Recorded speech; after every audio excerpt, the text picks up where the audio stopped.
Hi, I'm Weston. I love talking about the Astros, and this is a very strange video. You're probably thinking to yourself, Weston, why does it say Jacob deGrom? What does that have to do with the Astros? And the answer is nothing. This is a very different video from what I normally do. It's not a recap. It's not talking about who we should sign or what we should do. This is basically just something completely different than anything I've ever done. But I wanted to make this video because I found some stuff that I find so interesting. I just have to get it out, right? I have to make this. So, Monday night, the Astros game was on at like 9:30 or 8 o'clock. It was a later game, and I'm like, hey, you know what's on? The Mets are on. And Jacob deGrom, my favorite non-Astros pitcher, he's going to be pitching tonight. That'd be a super fun game to watch. So I turn it on, I catch like the back half of it. You know, I see a little bit of deGrom greatness, which is, pretty standard at this point. And what else is standard is the Mets blowing the game. 5 runs in the 8th, a complete meltdown, they lose the game. Jacob deGrom's incredible game goes completely without worth, right? He was fantastic. 6 shutout innings, only 3 hits allowed, only 2 walks, 7 strikeouts, and the Mets blow it, which is just a shame. And it got me thinking. Back in, like, November, I made a non-official statistic that I only talked about with, like, friends of mine, which is something that I call the deGrom, which is 6 or more innings of work as a starting pitcher. That's the first thing you need. The second thing is you're going to need a strikeout total that is even or greater than the innings pitched. So 7 innings, 7 or more strikeouts, 6 innings, 6 or more, and so on. 3 or less walks and 3 or less earned runs. And you might say, Weston, that sounds awfully similar to a quality start. What's the difference? The difference is the walks and strikeouts. Because while a quality start is impressive, it's all the more impressive when you take into effect that he is striking a ton of people out and he's not allowing walks or base runners. That makes it all the more impressive, just to show his overall dominance in that game. But the most important part of it, deGrom, the big thing that you need is the loss. Your team has to lose the game. Not you necessarily. You don't necessarily have to get the loss in your column, but your team loses the game. That's the big part of the deGrom. The coup de grace. Or the coup de grom. God, that was a horrible joke. Anyway, moving on. So, Jacob deGrom's first start of this season of 2021 fell in that category. It was a deGrom, so he's 1 for 1, which is kind of funny. Last year, in 2020, he had 2 of them in 12 starts, which is, 2 out of 12. That's not terrible. He was also 2 walks away, or 2 strikeouts away, against Boston, away from having a third, but it was only 2. So I did some more research, right? I decided I was going to go back a few years. I was going to go back to his back-to-back Cy Young seasons.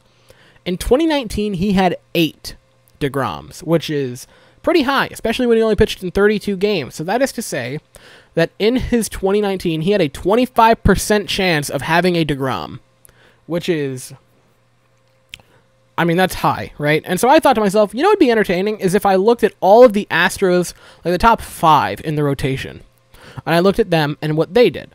So the top 5 that I took from the Astros rotation of 2019 was Justin Verlander, Garrett Cole, Wade Miley, Brad Peacock, and then Zach Greinke, because he pitched 10 games at the end of the year with us. So those were the 5 pitchers that all started 10 or more games.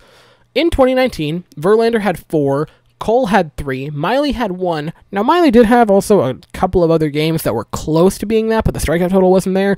Specifically, once against the Mariners, he had 2 runs allowed going into the 8th, and I believe he specifically got the loss, but he only had 6 strikeouts, so that didn't qualify. Brad Peacock had 1, and Greinke didn't have any as an Astro, which is to say that the Astros, those top 5 that started 125 games, only had 1 more than Jacob deGrom in his entire season.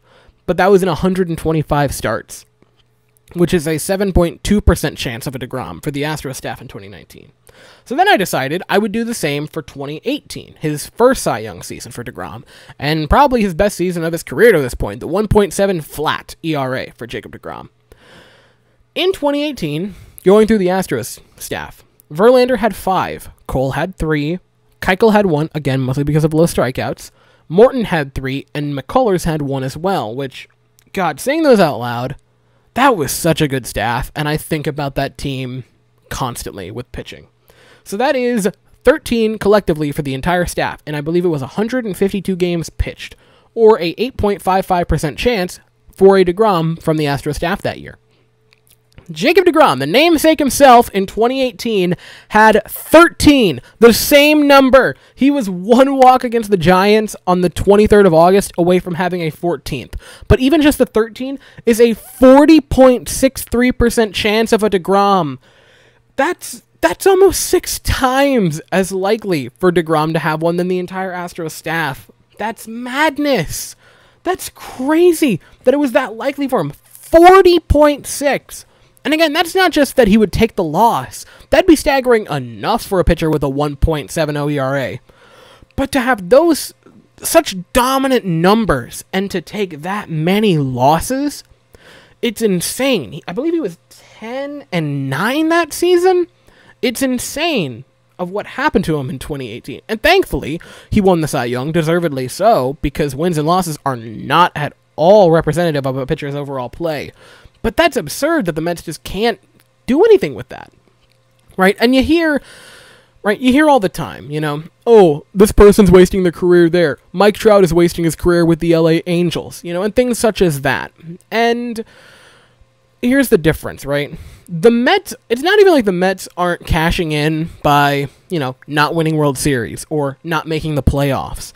They're not even winning games that deGrom is starting. Since 2018, in 2018, he went 14-18 with him on the mound, the Mets. He also did that again the next year. And then in 2020, he was 8-4, his first winning season on the mound overall for the team. And then this year they start off 0-1. So in those 4 seasons, the Mets with the best pitcher on planet Earth right now are 36-41. With the best pitcher in baseball, which is just, right? Baseball is a team sport. It's much more of a team sport than any other game in North America, right? Because in all of the other sports, you can give it to your best player at any point during a given game, or at the very least, one of. If in hockey you need a goal and you're down late, you can just put your best players out there on a line together. In basketball, you can get it to whoever you need to. You need some threes, go it over to Steph Curry, and you can probably get them. In football, you can just chuck it deep for your receiver. You have options, but in baseball, your best pitcher goes once every 5th day, and your best batter goes once every 9th time. But beyond that even, baseball is a game about being opportunistic, more so than any of the others. With how matchups work, with platooning, and with just how many sheer number of games you play in a season.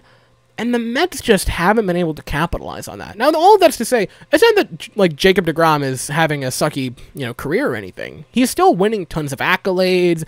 He's winning, Cy Youngs. He's making all-star games. He's still a fantastic pitcher. And at this rate, if he can have 2 or 3 more seasons at this level and then just slowly decline into his late 30s, he's probably going to be a Hall of Famer. I mean, at this point in his career, I believe he already has 3 All-Star appearances, 2 Cy Youngs, a Rookie of the Year. And again, I believe he's only 32. I have it right here on the computer. I can check very simply. That doesn't tell his birthday. Excuse me. This is very wonderful that I have to look this up. Yeah, he's only 32. So he has some more years in him. I just think it's absurd that the Mets can't win with him on the mound. They're below 500, which is crazy to me. And, there's no moral to this video. There's no, oh, well, this is what the Mets need to do. It's just me finding absurd statistics like this, and I needed to share them because I find them crazy. And that's it. That's the video. This is something very different than what I normally do. I'm very in my element recapping things. So this is sort of a different one, but I had a ton of fun researching it and digging into it. It took me 2 or 3 hours to find all of the information and to scroll through all the old game logs, and it was just, it was so much fun going through old numbers. So that's it. I want to say briefly thank you guys because, again, yesterday the recap, Game 6 hit 100. All 6 of the Astro recaps this season have hit 100, which is crazy to me. But yeah, that's it for this video. Thank you all so very much for watching. I hope you all have an absolutely fantastic day, and go Stros.